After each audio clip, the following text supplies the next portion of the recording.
مزمور 11. درستکاران پناهگاه. پیل رهبر وسیع که سرودخوانان هدایت کنه. داوود مزمور. خداوند ورجه پناه بگیفتم، پس چرا مرا گیدی؟ ایت پرنده منستن پر بزن بشوتی کوه سر. چون که شرور آدمن خوشن کمان فکشیدی و تیر زه درون بنایدی که تاریکی درون راستیلان طرف تودید.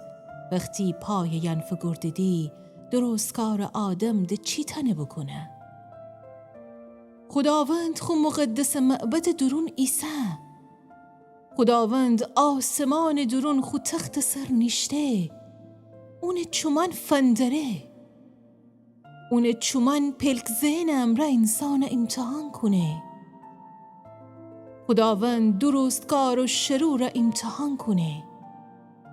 خو وجود درون اونیه که خشونت دوست بداره بد داره.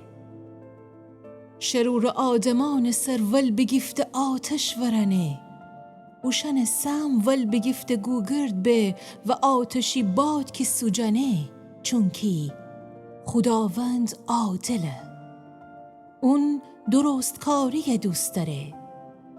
درستکار آدمن اون روی دینیدی.